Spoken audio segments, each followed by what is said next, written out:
Welcome to Inside the 18. I'm Michael Magid, live still from my desert bunker in Palm Desert, California, which I thought was going to end tomorrow, but apparently the state of California does not know when we're going to start again. So that's a weird way to start this podcast. Let's talk to some other people that are not in that same situation. With me, no Omar Zini, no Saskia Weber today. You know what's really crazy, guys, to you two right here is that goalkeeper coaches are more busy now than they were before everything started, right? Yeah, for sure. All having to do more work and figure out more creative ways to get stuff across. Yeah. The voices you guys are hearing right there, that's John Pascarella, known as JP from OKC Energy, head coach, but also joining us as a guest co-host with me is goalkeeper coach Alexis Vizarelis. I always butcher your name. Is it Vizarelis or Vizarelis? You're on the right track, Vizarelis. Vizarelis. Okay.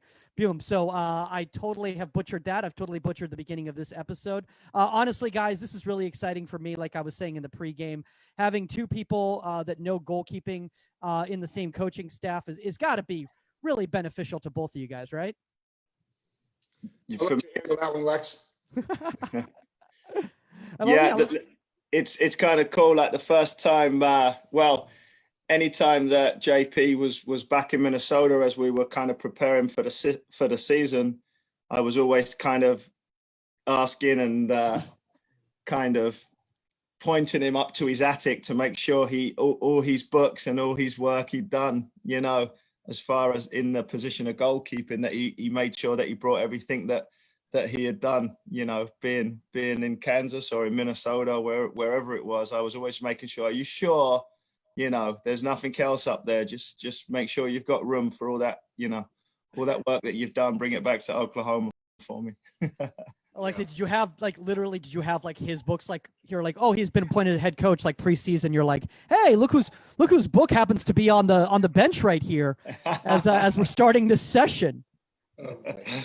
I haven't got him to sign it yet. I'll probably have to do that first. Yeah. But. Yeah. I'm gonna have my kids sign them like I sign all the others. By the way, I love the fact that JP, like when he first started sending pictures, we were trying to do some pictures for promos. I was like, hey man, can you send me some pictures? And he just sends me pictures of him as a goalkeeper coach. I'm like, oh dude, this guy's committed to goalkeeper union right here. Yeah. No head coach pictures here, just goalkeeper coach pictures. Love it. By the way, JP, I saw that mic'd up section you did for Minnesota. What's that? I saw that mic'd up section that you did for Minnesota. Did I do one for Minnesota? I did one for Kansas City that now 10, 12 years later, I'm a bit embarrassed about. I can't even remember the one in Minnesota, to be honest with you. The other one is etched in my memory because my kids have all found it and are all old enough now to get it and understand it. Not good. Not good. Well, let's just get into the weeds here, guys. Let's get into the weeds here. Today's topic is actually a really important topic, in my opinion. It's back to the bar and drop stepping. One of the reasons I really want to do this topic is because during all these Zoom sessions that I've been seeing a lot of goalkeeper coaches having and breaking down a lot of film, I've recognized even at the highest levels, just the lack of understanding on how to play a flighted ball in a back to the bar scenario. How many goalkeepers get caught in a bad situation in this play? So one of you guys here, let's just start with the big man right here. Let's start with JP. For some of our listeners who might not be familiar with goalkeeping terminology, if they're maybe a parent or a youth player, what is a back to the bar scenario? What is a back to the bar scenario? So anytime you're off your line, and you're going to be off your line for any shot, but anytime you're off your line 2, 3, 4 yards, and a ball is played high and over the top of you as a shot on goal, whether they're trying to lob it or whether they're trying to drive it, oftentimes that requires that you're going to have to work your body and turn your body in a way that you're moving back towards your crossbar. And sometimes it involves diving, and sometimes it just involves really good footwork and jumping and being able to deal with that ball. So when people say to me, we're talking about balls back to the bar, that's the scenario that I envision. Yeah. Alexi, like, how does this kind of like differ from like handling like a flighted ball? Because like, I think that's one of the misconceptions that a lot of goalkeepers have, is that they think, oh, this is just like handling like a cross, but it's coming direct at me. And then because of that, they misjudge how to move to this ball, how to keep their shape right, how to follow through on the ball. Yeah. You know, I think before you even get into that piece, it all depends again at what level coaches are trying to implement, this technique or this piece of work. You often find the younger goalkeepers are, when they're in these situations, and even if you did take it to flighted balls from the side, there's a little bit of nervousness because they're out of their depth a little bit, and they tend to really lose that calm, efficient thinking about what they're going to do. All keepers probably could remember goalkeepers that etched towards the ball on corners, and they, even before the ball struck, they're attacking this ball that they haven't even watched yet. You know what I mean? And I think the same can be said back to the bar balls, is that it's the initial, either they freeze and undo a little bit of work that can be a foundation to getting the right result, or they either overcommit and work too hard and get their timing wrong.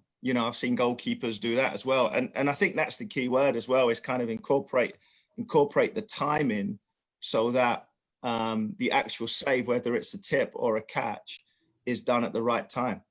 Yeah, I think you brought up a really good point. And JP, how many times have you seen a goalkeeper, whether you've been a head coach, whether you've been a goalkeeper coach, who's mishandled a back to the bar scenario in regards to they've tried to tip a ball that they really could have held on to, and because of that, they end up making a mess of it. Yeah, it's such a spontaneous action, and everyone is so different from the other that's really what you're trying to train, is that independent decision and action. Because you get caught up in that. You get caught up in, all of a sudden, I'm going back to the bar, I must have to tip it, but really you're there in plenty of time, and you're not calm enough, as Alexis said, to be able to deal with it. So that comes with time, it comes with training, it comes with reps. I think honestly, one of the big issues I see in the youth goalkeeper community, at least, I know you guys are big timers doing the pro ranks, but me, myself, working with the little guys, is a lot of goalkeeper coaches, youth goalkeeper coaches, refer to this as tip over save training. They go, oh, we're going to work on tip overs. We're going to work on tip overs.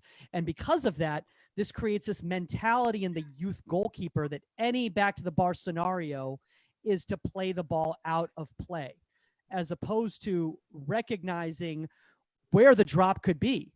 So many of them don't read the flight dropping. And because of that, the ball drops, and now they're stuck in no man's land, and then a simple tap in is played. Have you guys noticed this at the youth level? Yeah. Well, me especially, because I still do a lot of youth coaching, and I've seen it on the youth level. I've seen it, with young players who have advanced themselves in the game a little bit as well. And it is something that it's a difficult piece to master, because for a split second, I think you lose all sense of where you are. Because you've gone from maybe a transitional moment, or maybe a great bit of skill from a forward who's disguised a shot and made it more of a chip, or made it more of a lofted ball. And something as simple as, even which way to turn to get in line with a ball can kind of take you away from kind of where you need to be. So at the end of the day, the biggest thing is creating the confidence that you can make the save, and then creating I would say, the passion, determination to make the correct save for your team. Speaking of passion, I just want to go into the comment section right now. We already got a comment coming in here, guys.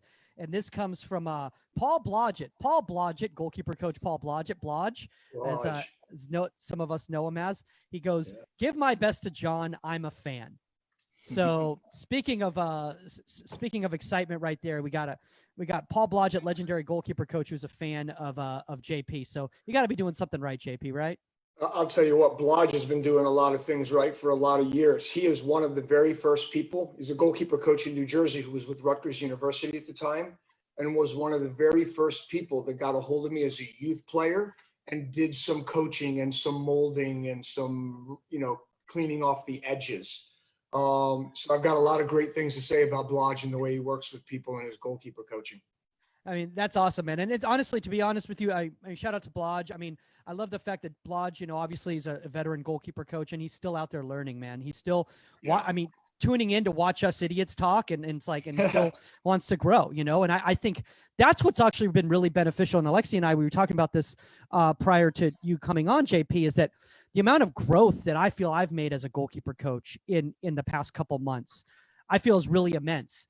More so than I've gotten on the field in the last, in probably the last year, just because I've been immersed in a learning environment. It's almost like I've been at convention or in a coaching course this entire time. Yeah. Yeah. I think a lot of people, people that have used their time well over the last few months feel that way. I think we've all gotten a chance to reflect a little bit more and learn from that, to read a little bit more, or to take a course or whatever. I've done more reading in the last few months, and I'm a pretty avid reader as it is. I've done enough reading in the last few months that I've had to order another supply of books, because I didn't have to go through all of these in the first year in Oklahoma City. But given the circumstances, I was doing a lot of reading. But you get a chance to grow. You get to dip into some things that you see happen at work. You dip into a little psychology or a little bit of management, or you read a couple coaching autobiographies of guys that aren't even involved in soccer, but to see the situations they encounter and how they deal with them. And you just try to grow from others' experiences and try not to screw it up yourself.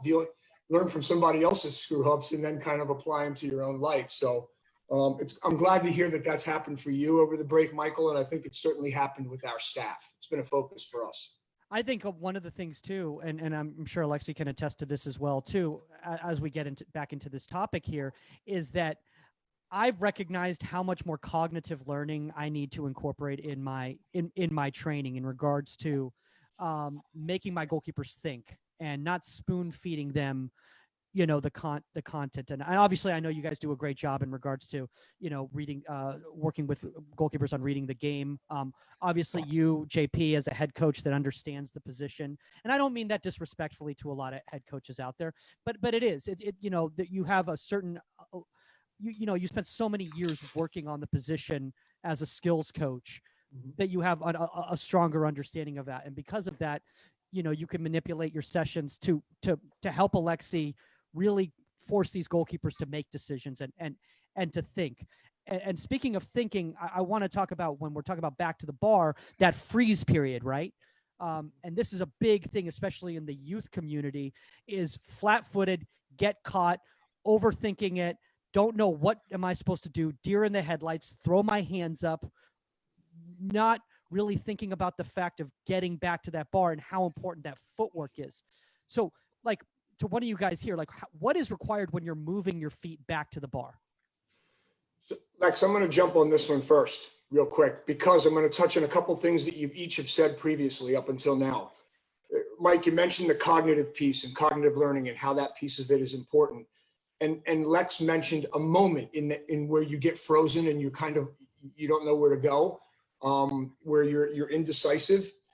Those things, when you combine them and you think about the comment that you had made earlier about the youth coach that frames that activity or that action as tipping over the bar versus back to the bar, in and of itself, that is a teachable tool.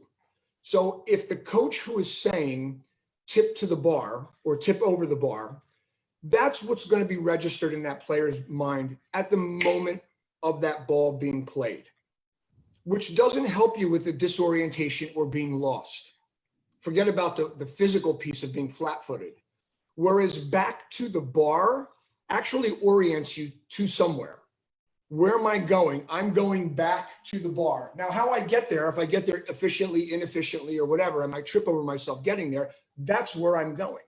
So that's a piece of the cognitive, that is part of the cognitive development that we as coaches have to add into our repertoire so that the players are thinking and learning more quickly. Because we don't want them to tip that ball every time, but we do want them to get back to the bar every time. Then he can make a decision. Is he going to tip it? Is he going to catch it? What's he going to do with it? Is it going to be his bottom hand? Is it going to be his top hand? That becomes reactionary. That becomes instinctive. That becomes reflexive over time with automation and repetition. But the other piece of it, we're orienting them towards what? We're orienting them towards tipping, or is it actually moving in a direction? And so I think that it starts with stuff like that. It's all inclusive in everything we say and do with our players. I love what you just said, JP, and you just kind of made my head explode. And I want to add on with Alexi right here Do you feel that the language we use as a goalkeeper coach, and I'll be straight up honest with you, I feel like I've been lazy in the past in regards to the terminology I've used or the language that I've used with a goalkeeper, because a lot of times I've made the mistake of just assuming that a goalkeeper knows what I'm talking about, rather than really breaking it down in a clear, concise, and direct manner, much like I would when I'm organizing my back line. So, Alexis, like, what are some of the ways that we can help our goalkeepers, or if you're a young goalkeeper coach out there, use terminology that's going to help them in this scenario get the most out of their goalkeeper? Well, it's interesting that you say that, because, and people are going to say, look, I'm just being the typical goalkeeping coach here and bigging up my head coach, you know, and saying all the right things, because, you know, I don't want to come across as we've ever had a conversation that we didn't both agree on. I think JP challenges me to disagree with him a lot of times when it comes to the position, and he wants my views at the end of the day versus, you know, what I want him to tell me, if that makes sense. He's more concerned on what I want to do and how I want to do it versus telling me, hey, I've had success this way, you know, how about you do it like this? So there's a really cool relationship between us right now that I know, you know, yeah, I can ask him questions, but at the same time, he's kind of testing me, you know, because that's why he's hired me as a goalkeeping coach. You know what I mean? But when we go back to answer your question, when it comes to terminology, I think the most important thing, and there's some actual things that just started whirling in my head when you start talking about this, and I think a lot of goalkeeping coaches have to have these discussions. I think the most important thing is words can scare kids. And when you have elaborate phrases and you've got to learn this and what's this and what do we mean by this, you've got to make it resonate with that player, because at the end of the day, if we can't get our message into that player's head, we're not doing them any justice. So how we do it, that has to change, whatever level you're at, female, male, all these things. You know, I fell into a trap the other day on one of our Zoom meetings, and we did some work on Alison Becker. And I said, yeah, I think he's the best in the world. And someone said, disagree. I think the women's national team goalkeeper for the Netherlands are best in the world. And I went, what an idiot. Of course, I'm not helping the female side at all here. You know what I'm saying? Should have said best male player out there, you know. And so what I'm trying to say is, you've got to kind of make sure that the terminology that we use, there's some trigger words and there's some common words that have stood the test of time. But at the same time, it's not really about the words for me. It's about the player recognizing, you know, when to do these techniques at the end of the day. And I say that to say it's interesting, because I've worked I don't know what the audience is like here. I don't know if you can say ass on this podcast. You know, I think you could say ass. I don't know if you can get any deeper than that, but I think you can. I think you can say that. PG-13. Is that what we're going for? Yeah. I think we're going PG-13. Yeah. All right, good. You know, there's been times I've been working my ass off for the goalkeepers for 20, 30 minutes, and then we get to a full-sided game, and JP shouts, "Hey, Cody, think about just doing this and dropping in real quick and opening your body in." I'm like, bloody hell, I worked my ass off, and JP said a more important thing that matches the session we're doing with one phrase than I just did over there in my little session. You know what I mean? And I think that's experience, you know, and I think that comes with time and whatnot. But you know, less is more at some point. I was just going to say, I don't mean to interrupt you right there, but I love what you said. First off, how humble you are in regards to that, that you're willing to, you know, see that a head coach saw something and recognized it, and you were able to learn from that in regards to what you did with your session that day. But another thing is, I want to ask JP, you've obviously been around the game for a long, long time. I feel this is a huge mistake, and I know we're getting off topic here. By the way, a long, long time is another way of saying people are really, really old. Didn't you feel that came across that way, Lex? I was just trying. I'm experienced. Look, you know, I'm trying to say it in the most politically correct way, JP. Experienced veteran Yeah. well groomed. Yeah. But I Guy know now wearing glasses. I know we're getting off topic, but I think this is I think that a lot of young goalkeeper coaches need to hear this, because it is one of the biggest issues I have in license courses is when a coach is taking a license course, they are trying to prove everything they know to the instructors. But if you really speak that way to your youth keepers, they are not going to have a good session, because it's overwhelming and they don't know what you're talking about. You know, did you agree? Whether it's a goalkeeper or any other player, the words are important. They're so powerful that they have to build rapport, and they have to be descriptive in what they're doing, because you can't scare the crap out of them with it. Like Lexi said, you know, it's about building them. So, you know, at the end of the day, what we have to remember is we are teachers. And so therefore, every word we use when we're around our group is important, because one misplaced word or reference or inflection or emphasis, and all of a sudden they're thinking and they're not just doing. You want it to be very comfortable for them. So that's my feeling on it. I don't know that to be fact, but that's just what I found to be true in the environment I've been around. Yeah. I want to talk a little bit about getting back to the bar situation. And one of the things that I recognize a lot of times with goalkeepers, and this is at a lot of levels, I'm not just talking about it just at the youth level, is a lot of goalkeepers have trouble loading their hand for a tip over. How many goalkeepers start in a stagnant, locked position and then try at the last minute to reach up to be able to tip that ball over when they've recognized that that ball's getting past their nose? Yeah. Why do so many goalkeepers have issues with this?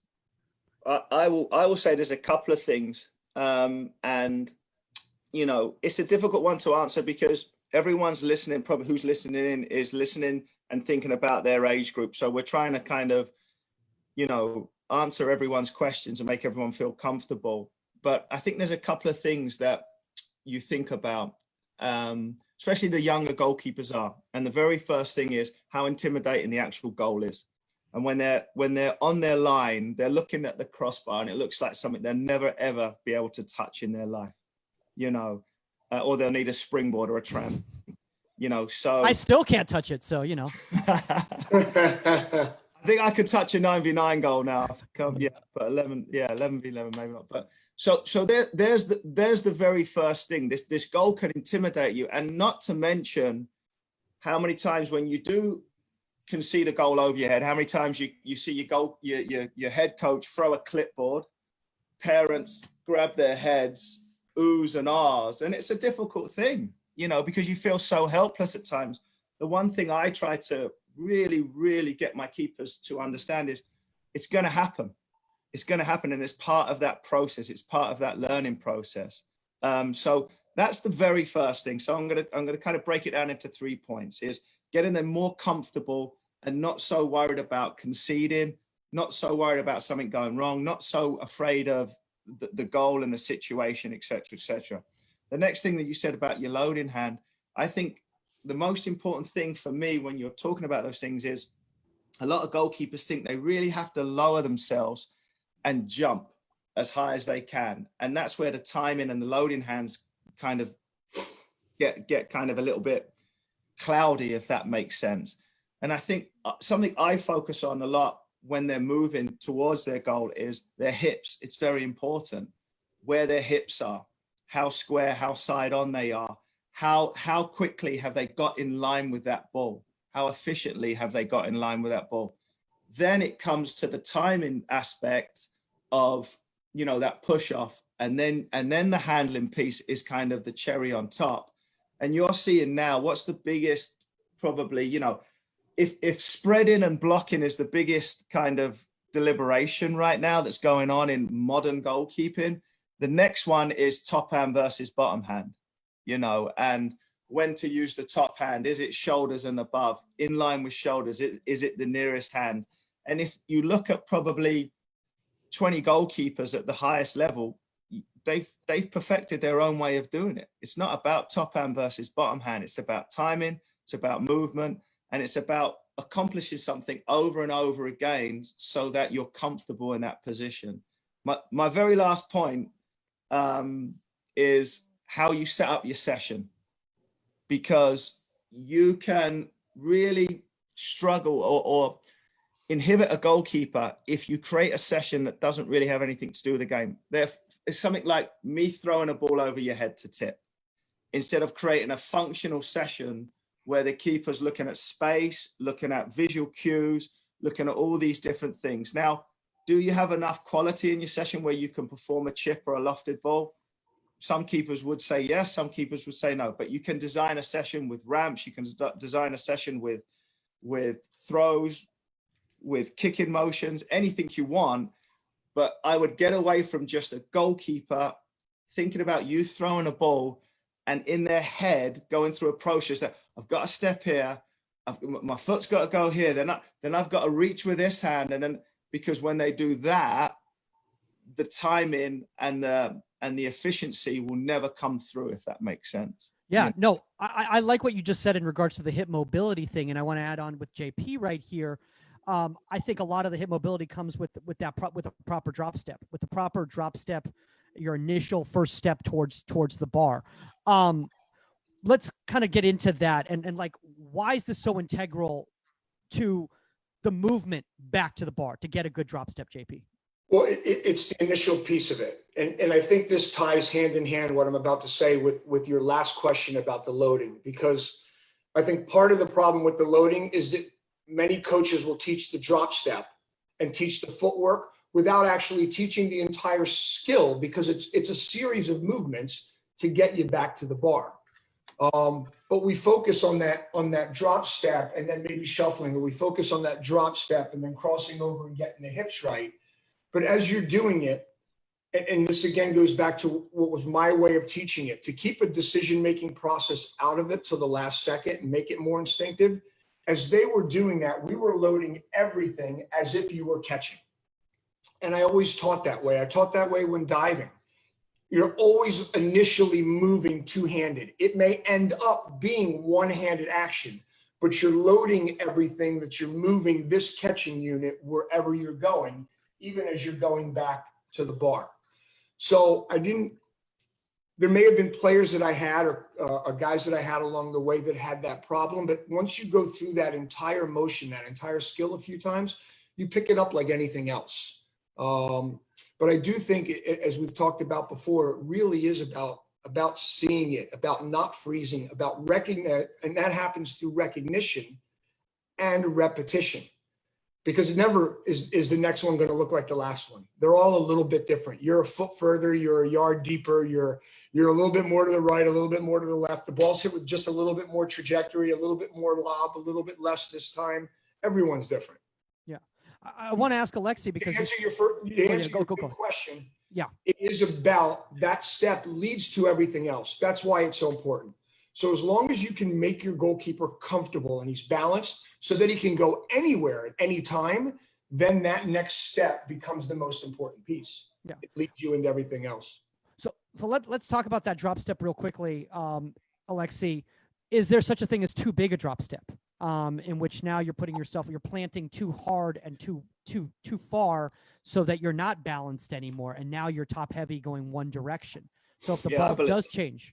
Yeah, I absolutely believe so. You know, that is why shuffles and drop steps and all these different criteria were invented, because it was about efficiency at the end of the day. And your weight and your balance are so important in these movements. So, you know, if you spread your step a little bit too far, automatically what that does to you is it lowers you.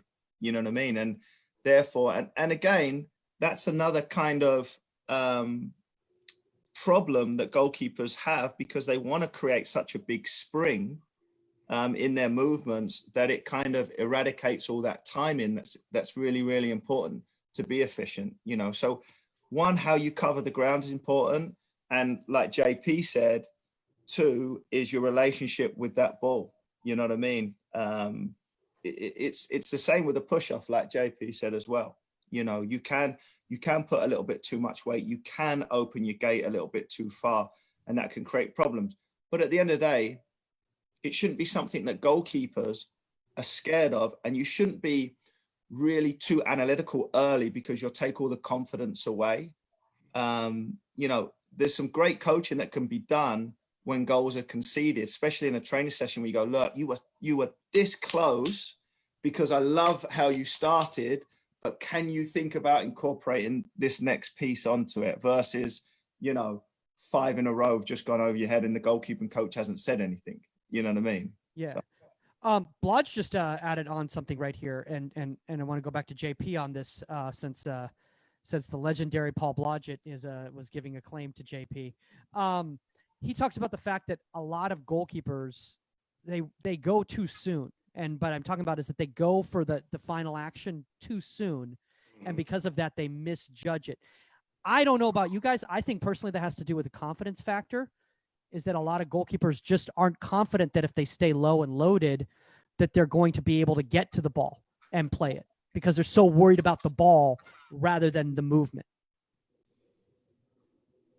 I would agree. I mean, I think that's exactly what it is. And I think you're better off spending your time, your focus and your energy, moving your feet and getting towards the bar and towards your goal than you are doing anything else.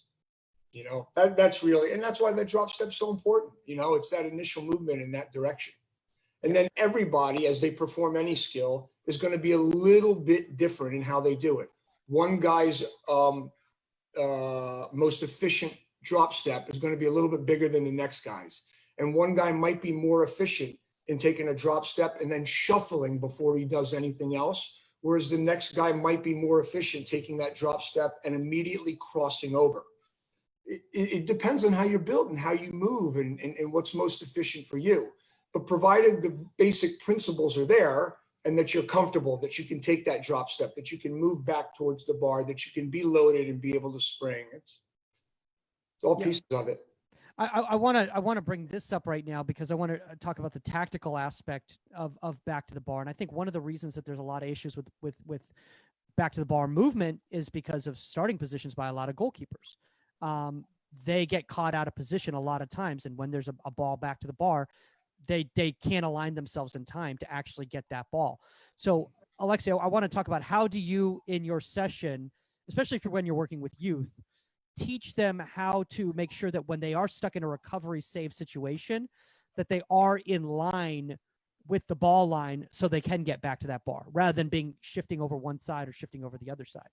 Well, first and foremost, I think it's very important to do this in the actual 18-yard box because you have to use markings in the game so that positionally as the ball moves and there's different angles and different areas where the goal is behind you without taking your eye off the ball, if that makes sense.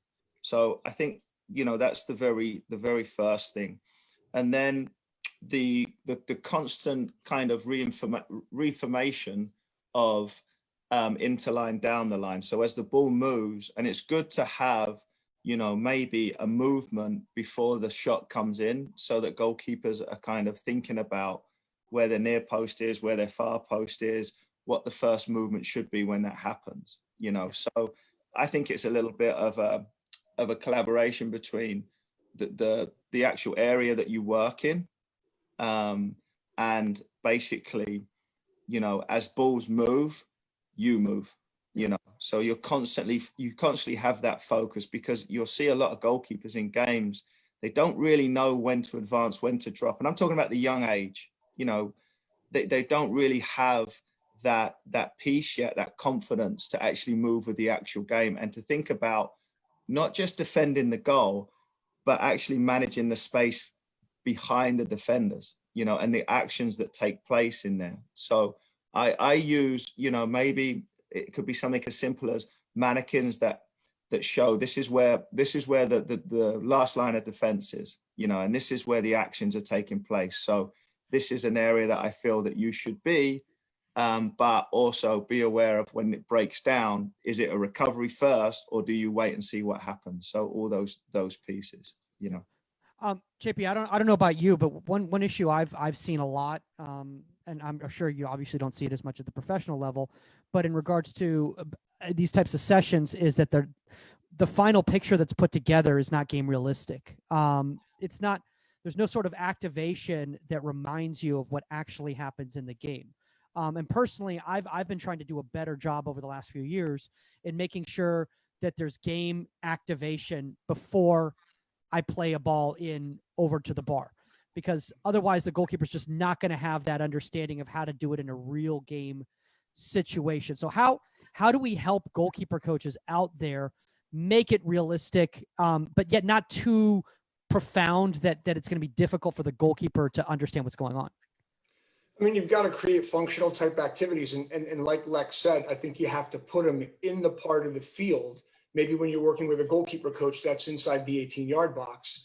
But when you're working that whole idea as a functional idea and your vertical positioning and all that, you've got to put stuff out in and around the midfield area. And maybe it's as simple as creating a really a gigantic box to be able to play 4v2 in. But you want to give the advantage to the guys that are going to get in behind the 4.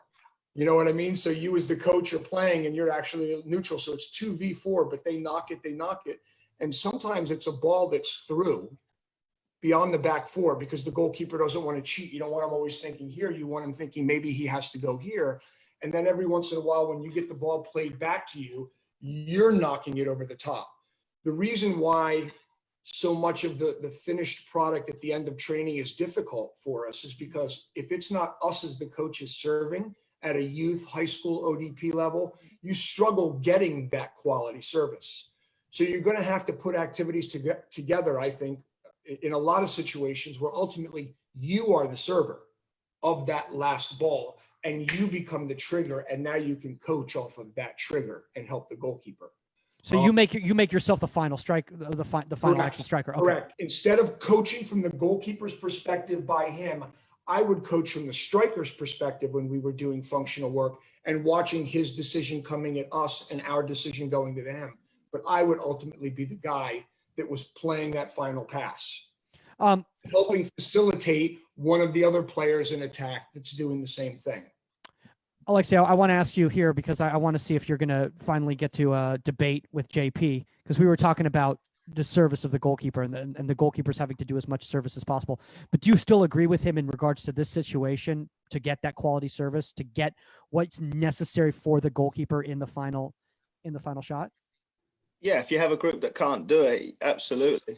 Yeah, it's very important because there's no point in working on something like this and every ball rolls across the floor to the goalkeeper to scoop up, you know.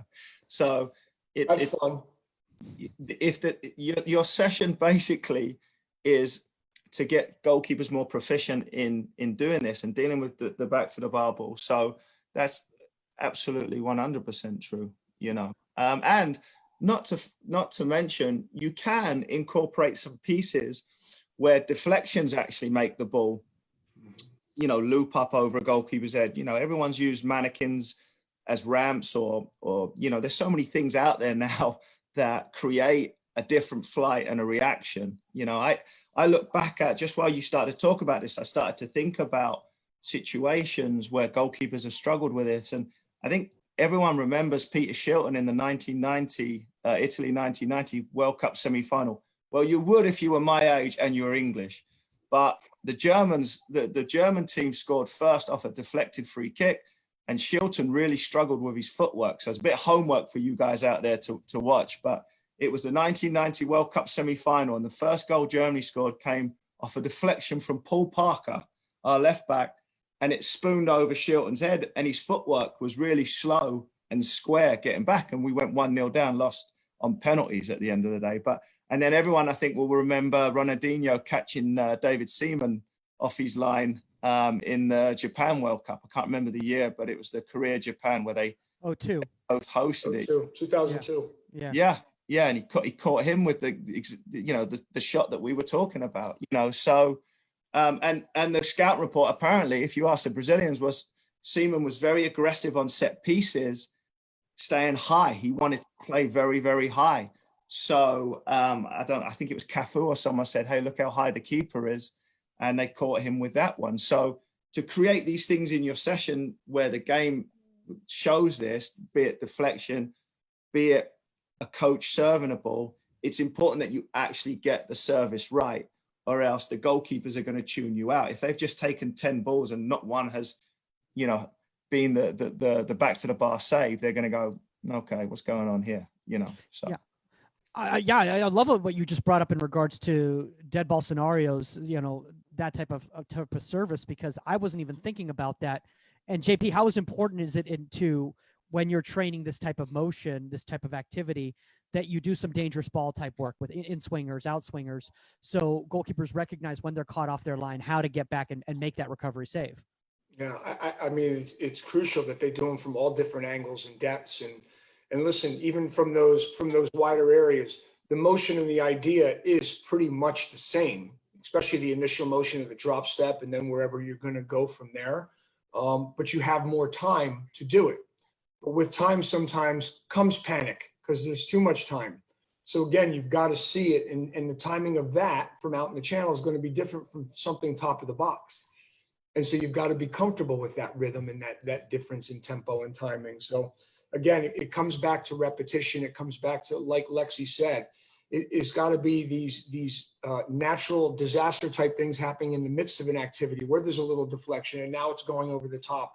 It's not so textbook because you were actually stepping left and you're not completely balanced anymore. And now you've got to go from that position to get back to the bar. So that's why goalkeepers take a while to really develop. That's why they develop into their prime much later than field players. Their ability or their reliance on experience and having gone through all of those experiences and then becoming very comfortable and calm with them is really the difference between the good ones and the not so good ones. So it's no wonder it takes so much time. Yeah, I really love what you just said about that in regards to it's important to get those repetitions in and that experience. And I think that's one thing that a lot of young goalkeepers need to understand is, like, it doesn't happen overnight. They get very frustrated, especially in a scenario like this. And I'll be honest, like when you were talking about having too much time, it made me think to some tapes I've seen of myself going like, wow, I really could have made that save. But I panicked because I had so much time to get back to that bar that I went too early because I didn't even think about the fact that I could have taken one more step and I could have gotten to that ball. Yeah. So I want to talk a little bit about that follow through now.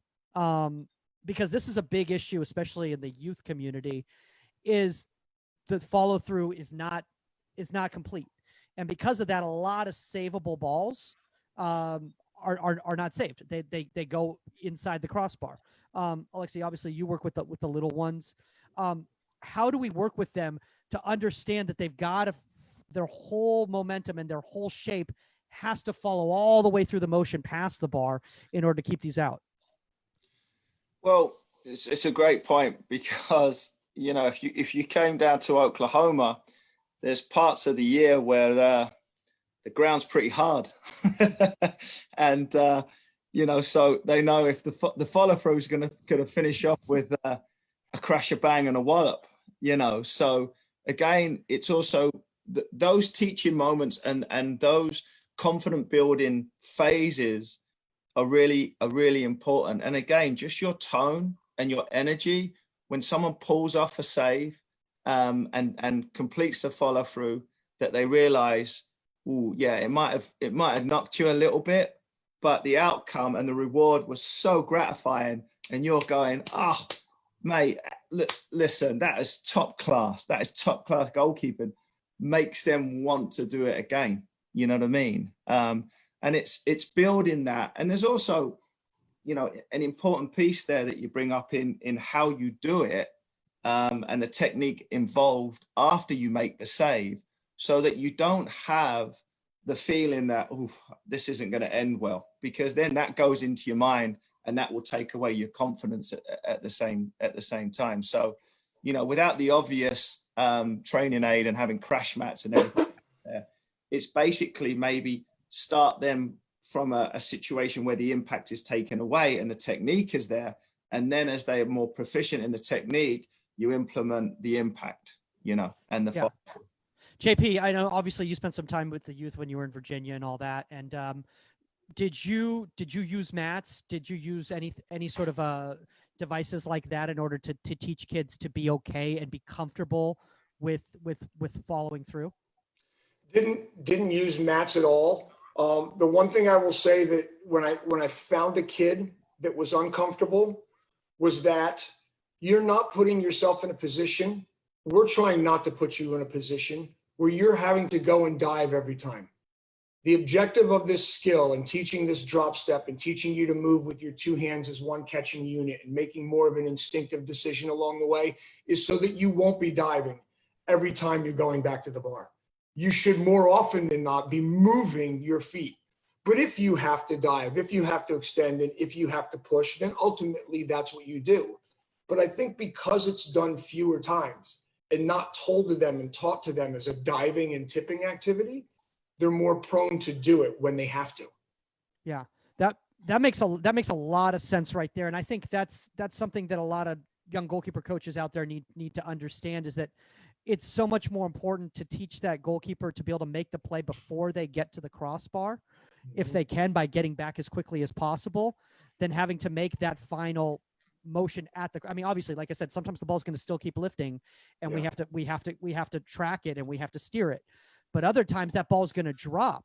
So let's talk a little bit about that. When that ball starts dropping, really, Alexis, how do you work with the kids to make sure that they make that adjustment from the load side position to then square up to be able to catch that ball because they see that ball starting to drop?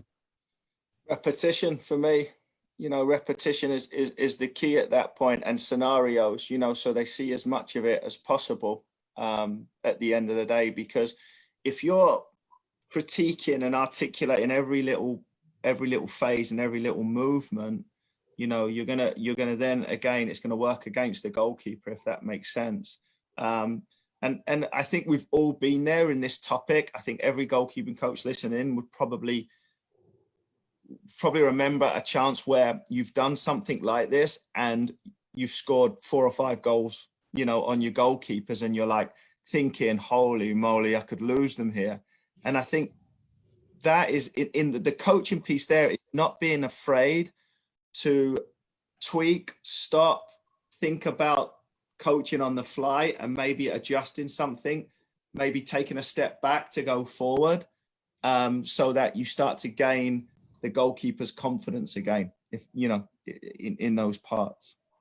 That makes a lot of sense. I love what you said in regards to changing the depth so that the ball drops at a different position. Because if you're, and I've made this mistake myself in the past. It's like what you were just talking about, that 4 to 5, especially with the little guys 11, 12, 13 years old, where they're just starting to learn this type of technique. By the way, I've stopped working on really back to the bar stuff with anybody under the age of 12, 11, because I've started recognizing, first off, is that they're not going to get there. And second of all, the demands of that game, and I bring it back to what Nathan Thackeray said from North Carolina Courage, is that the demands of the game at that 9-a-side level is not this type of ball. There is no heading at that age. There's very little service from the flanks that are coming in and lofting. And if it is, no one heads it. Exactly. Just kind of falls. So Michael, the counter argument I would make to that isn't that you necessarily need to teach the skill of back to the bar at that age. But we probably need to teach the physical skill, still the movement skill of being able to drop and step and shuffle, or to be able to drop and step and crossover, because that athletic coordination and skill movement is a foundational movement that they'll need later on. Maybe not this piece of it and diving and hitting the ground, but for sure, I think the movement skill is part of a curriculum that we need to have with those youth players. So JP, let me ask you that question right now. How do I change the variables in my session so that they're still successful? So is it just more of a dropped ball, like in front of them, just a little keeper call, that sort of thing? So they're just working on high ball technique, if you want to call it that? That doesn't even have to be a ball initially. If you're working on movement skill, because you could literally use a line of cones, like any cone drill. And for example, so you've got your cones and they're 1 foot apart or 2 feet apart. Goalkeeper starts at the last cone. They step forward 2 cones and set. They drop step 1 cone and back. Square up, come up 2, drop step 1. So that they're just getting comfortable with the motion. I set, I drop, and I shuffle back. I set, I drop, and I shuffle back. I set, I drop, and I shuffle. and without thinking about what they're ultimately doing. But this now becomes a movement pattern that they get comfortable with. Now, that movement pattern will help them if they're a goalkeeper down the road, because it'll lead to them doing all this stuff they need to do to get back to the bar. But if that guy turns into a center back and they hit the ball over the top and he has to drop, step, and turn and run, it's the same movement skill. So that's what the key at that younger age is. Teach the movement skill that's age appropriate, which is the turning, the drop step, the crossing your hips, the mobility of your hips to be able to go and get in behind. Then later on, you add in the other pieces, because at 10, 12, this is flailing shit. It's not going to happen. Yeah. You do that as they're becoming 13, 14, 15, and they're becoming more coordinated. I love what you just said in regards to this. By the way, JP, I love the fact that you've been standing this whole time so that you've been able to actually do physical demonstrations. That's just awesome. I can't do Zoom sitting. Too hyper, man. I don't know. No, but it's great though, because like I can't tell you how many times I've tried to do, because a lot of times as goalkeeper coaches, we are expressive when we start trying to actually physically do a gesture to showcase what we're trying to do. Yeah. And on Zoom, it is very difficult. You're just kind of like, okay, what about this? And I can't tell you how many times I've actually literally stood up on a chair and been like, okay, here, check out my leg right here. And I'm like, oh, I'm about to like tear my hamstring. Like, this is not a good idea. Yeah. The flip side of that is I've had people critique me saying that if I have to demonstrate it that way, then I'm not good enough explaining it to others. Fair point, maybe.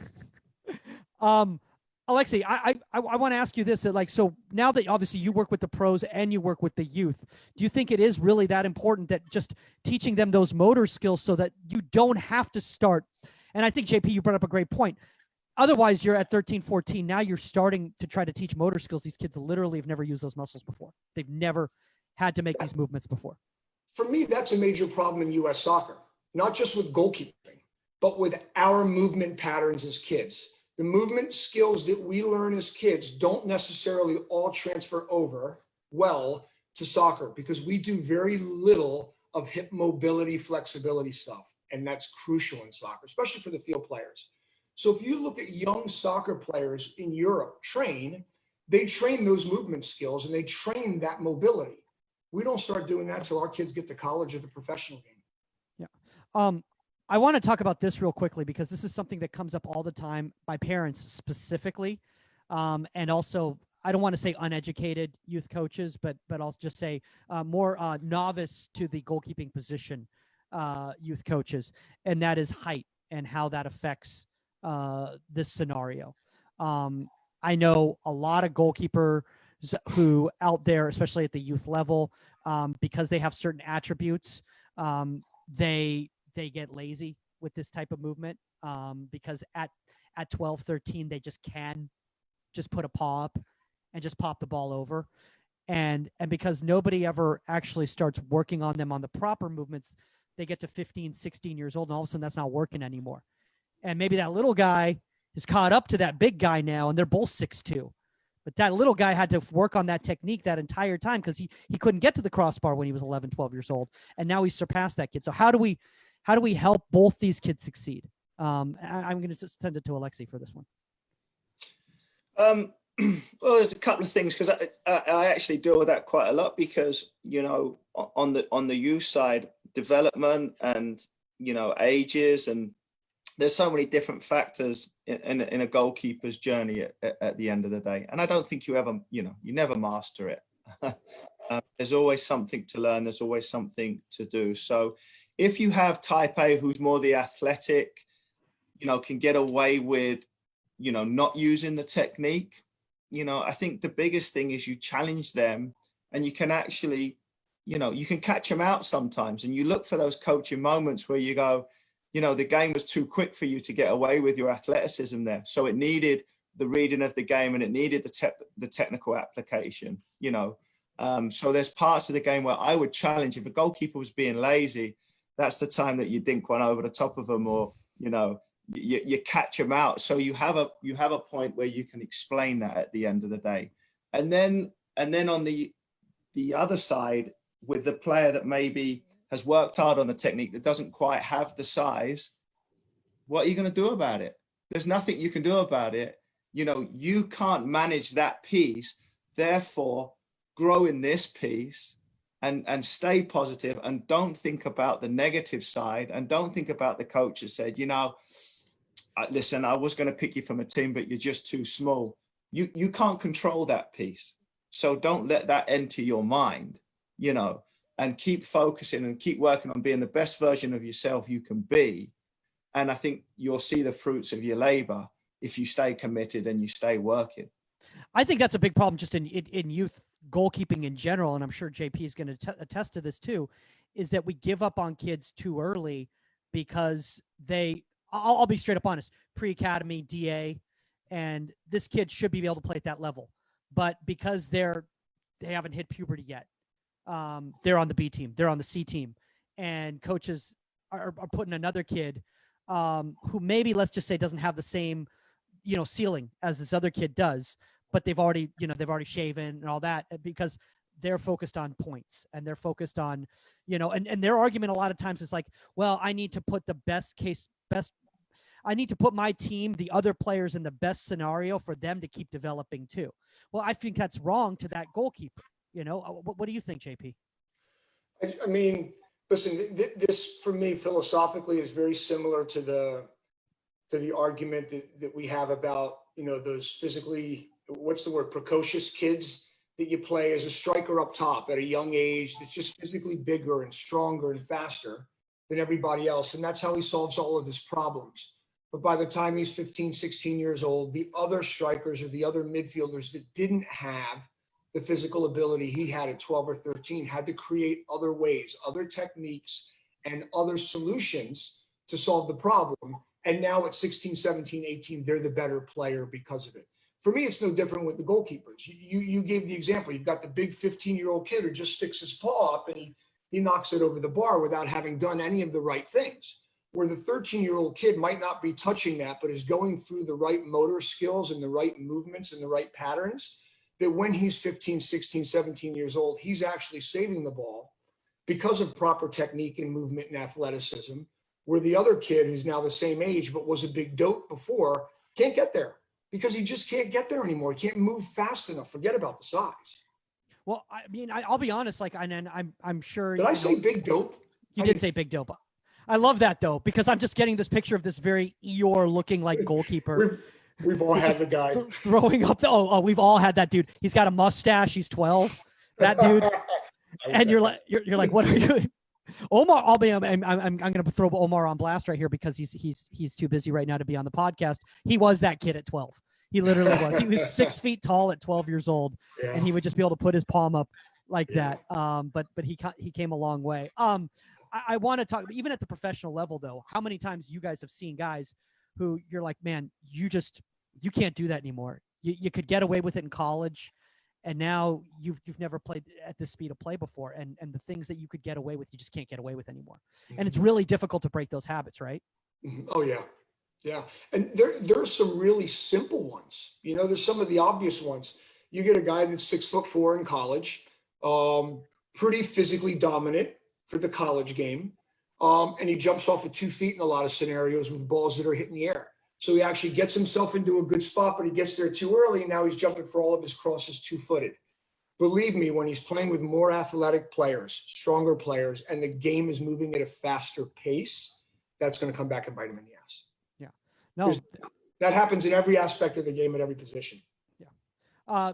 So let's talk about the pro game for real quickly. And I know we've been going for about an hour now, guys, and I appreciate you guys taking all this time because I don't want to go too much longer, but I want to touch a little bit on the pro game. And Alexi, obviously, you're now working with the pros.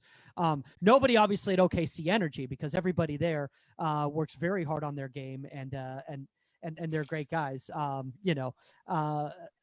be honest, actually, I think they are great guys, and I think they have great work ethic, to be honest with you. Just having that chat we all had at the Sheridan in Tucson, you could just tell, that they've got the right mindset. But let's just say other pro goalkeepers you've seen before. So what do you do, to either one of you guys, what do you do to say, hey, you want to get a contract? You're going to have to change this. And you're going to have to figure it out quick. Otherwise, there's another guy coming in the college draft this year who's 6'4". And that's the thing, is now every year there's another 6'4", 6'5" kid coming out of the draft, maybe not the draft, but homegrowns or whatever the mechanism is now. They're just out there now. I mean, I think you want to listen, the way you framed it there in terms of talking to them, I think in some ways, yeah, you want to threaten, but you want to teach. And the reason why I say that is because the kid you have in front of you now, you have him a full year before the kid that's still in school. So if you can get that kid up and running quicker than you can the other kid that just came out, so be it. So I think you have to focus on what you have in front of you.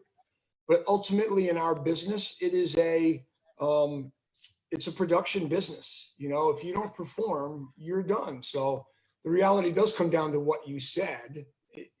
You can teach them, you can try, but if it's not on, it's next man up.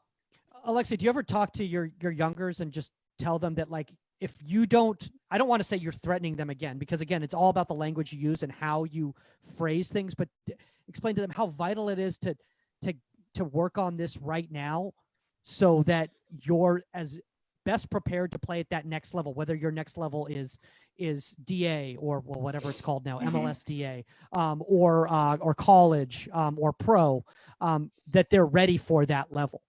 And how do you get that across? Because I think that's a struggle for a lot of goalkeeper coaches. And I think it's hard because we want the most out of these kids, and we have to figure out sometimes that maybe they don't want it as much as we do. Yeah, well, on the pro side, I'm quite lucky because you've got great pros at the club, and you know, we all talk about, everyone that's been on these podcasts understands the goalkeeping union, because you know, at the end of the day, I think they all chip in and try and help each other and try and help each other grow. And I would agree with JP. I think there's a lot of pro coaches out there that are very, I would say, hesitant in regards to changing a technique and tweaking a technique, because, you know, they're thinking that a professional player is a finished article, and that couldn't be further from the truth, you know, at the end of the day. Even, you know, with CJ and Cody, we still look at ways to improve and things that we can change so we can maximize, you know, their potential. So it's having really the cojones at the end of the day to have honest conversations with your keepers and not just cower. I get challenged quite a lot by CJ and Cody. It's not so much that they're not professional, and even Kyle for that matter. There's good debate that goes back and forth. It's not just tell me what to do. Explain why. What's the why in this? Why are you telling me that this is going to work when, you know, you're telling me to change something I've done for a long time? You better be able to explain that scenario to the goalkeeper, and whether that's via video, whether that's in your training methods on the pro side, you know, you've got to back that up with the explanation and those pieces. On the youth side, at the end of the day, I think it is more of a collaboration in that, you know, conversations with the head coach. I don't think goalkeeping coaches on the youth side have enough conversations with their team's head coaches, especially if they're out there watching games and kind of setting the curriculum and working on those pieces. If you're in this training environment right now and you're working on this back to the bar stuff, I would definitely encourage the youth coaches to talk to the head coaches and go, look, you'll see a theme here. You'll see that if a keeper's really struggling, it's going to show. And I need feedback in games to say, look, is a goalkeeper getting there? Are they more comfortable? Are they conceding less? Are they looking more comfortable in these situations? Because ultimately that's where you're going to get the results, and you're going to see the fruits of the labor at the end of the day. Not just that you smash the session. Doesn't matter that at the end of your goalkeeping session, if they're doing it right every time, it's do they have the confidence to take that into the actual game? Yeah. You know? I know, JP, I know it's been a while since you've been in the youth game, but you know, I think that's one of the difficult things about the youth game is that conversation, that communication between the goalkeeper coach and the youth coach, because a lot of times at the youth level, it's one guy or one woman working with, you know, 30 teams, and you can't be at every game. It's just impossible. You literally can't for budget reasons and literally the laws of physics. So do you have to spoon feed coaching points to your head coach to give, hey, just I want you to know this is what's been going on at goalkeeper training. So when you see this, if you can remind them this and this, is that something you've ever done? I'm going to say something that's probably a little bit controversial within youth soccer, but it's a reality that we live in. We all have. If I'm a goalkeeper coach and I'm responsible for 30 teams and 40 goalkeepers within those 30 teams, I'm never going to be able to see all of them and know all of them and keep track of all of them well enough to be able to develop all of them efficiently. But what I would do and what I would say that coaches should do, and again, this is where I'll come under fire, is that I think you should find your 4 or your 5 or your 6 within that group. And those aren't the ones that you train more or you invest more time with or into, but those are certainly the ones I think that you coordinate with the coaches more, because you see an opportunity to push them maybe to a higher level than you would the others. You're not giving them any more of an opportunity, but you are investing more time in their coach to see if he can also help in terms of his technical, tactical sessions during the day. A lot of people would say that's not the right way to handle youth soccer.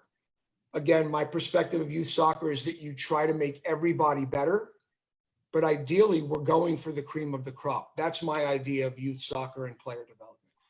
I mean, I don't think there's anything wrong with that in regards to identification, as long as you're not taking away resources from other kids in this manner. And you're not, because you're just giving a little, yeah.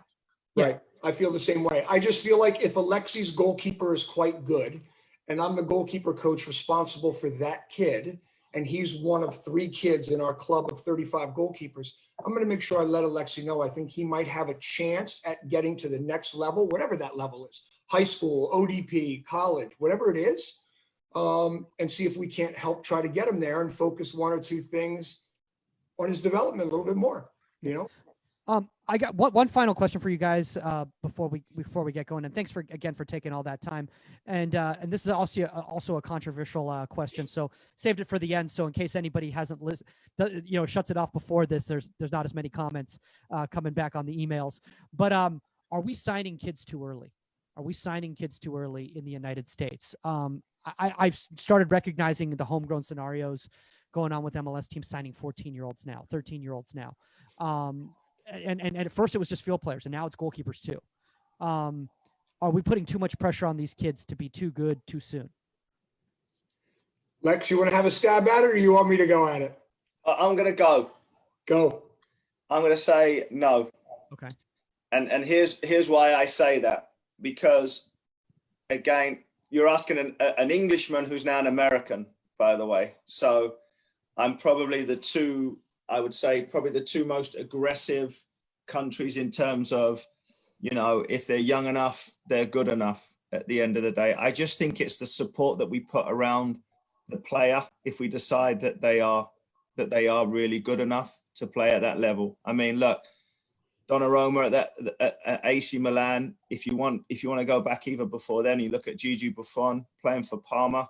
At the end of the day, if a goalkeeper is good enough to play and compete at a higher level, I don't think we should stereotype them by just saying, well, our formula doesn't match that, etc. I think you can be careful in how you do it, but I'm not going to try and sit on the fence here. I believe personally that it's more about what we do with them and how we help them on and off the pitch, if that makes sense.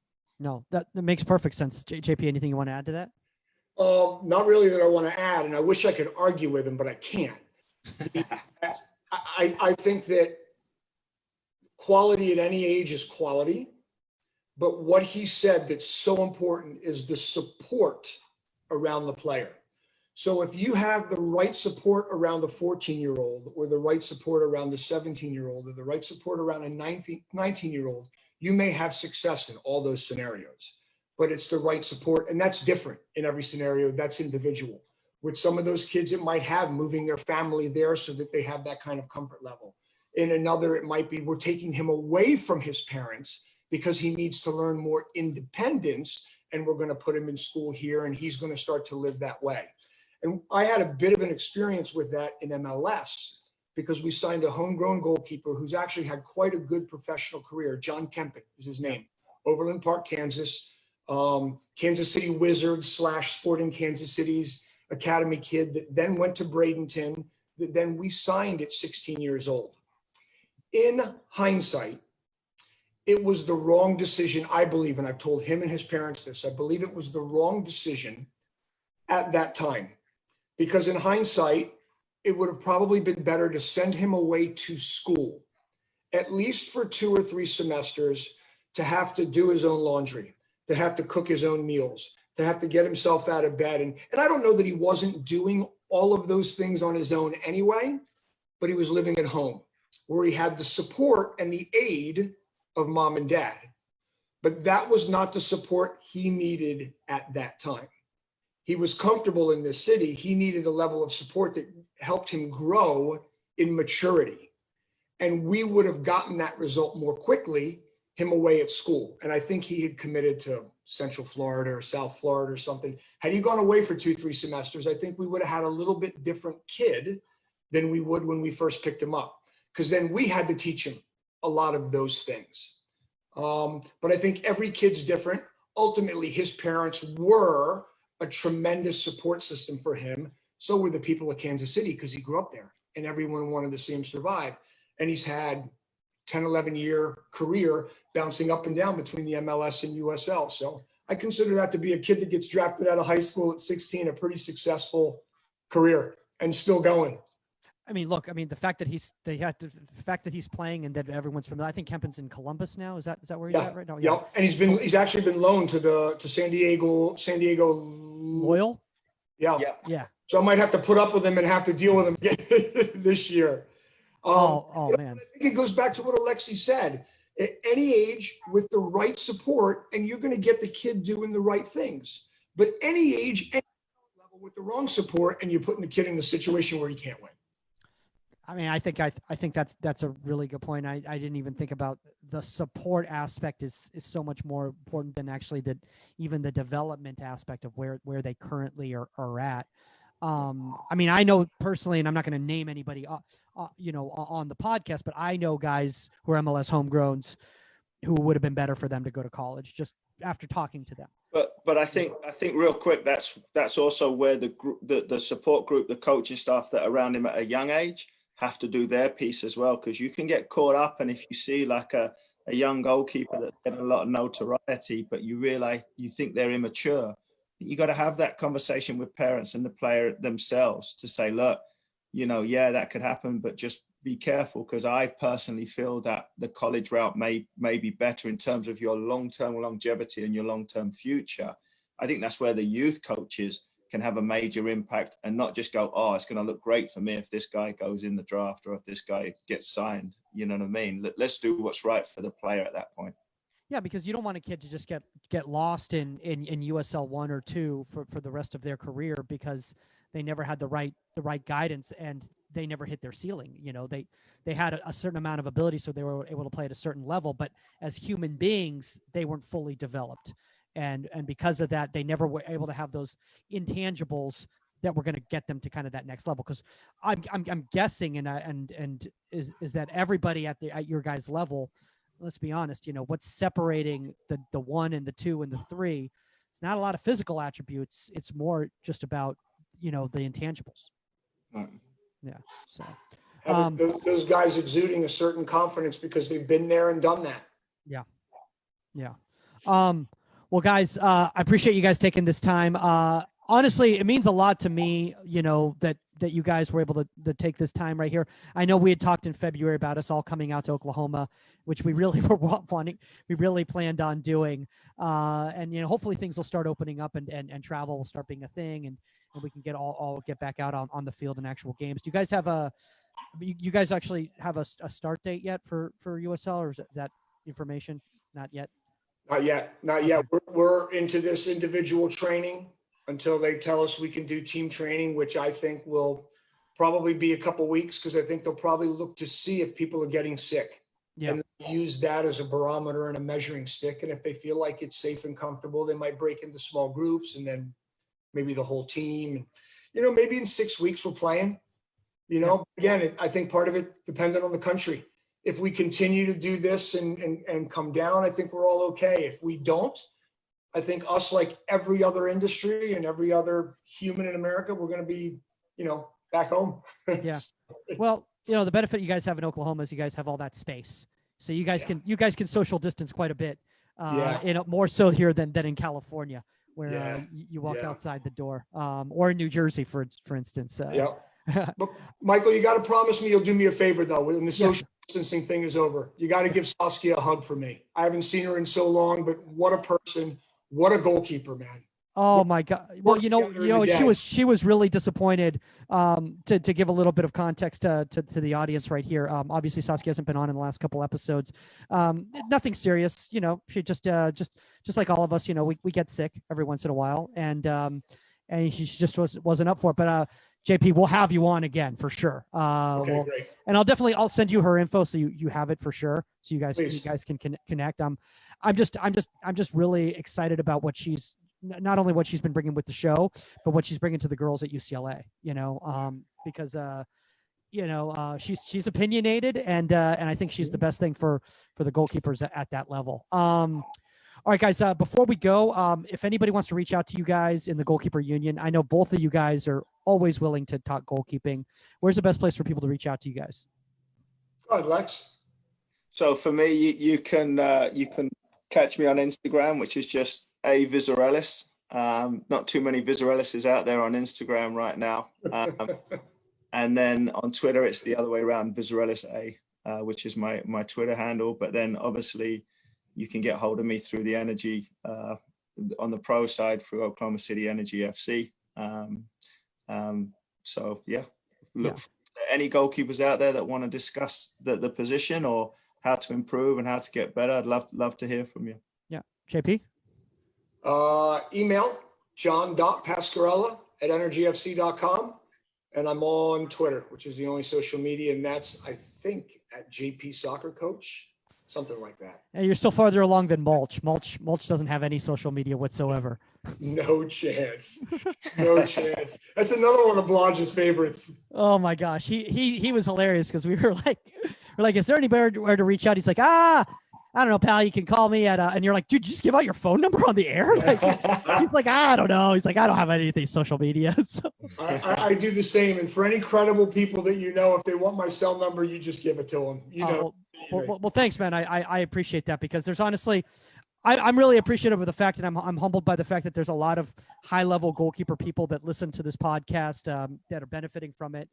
And you know, that means a lot because, you know, it's one thing to go out there and do this. It's another thing for people to be getting something out of it, you know. Otherwise, it's, you know, I'd still probably be doing it anyway because I need something to do with my days right now.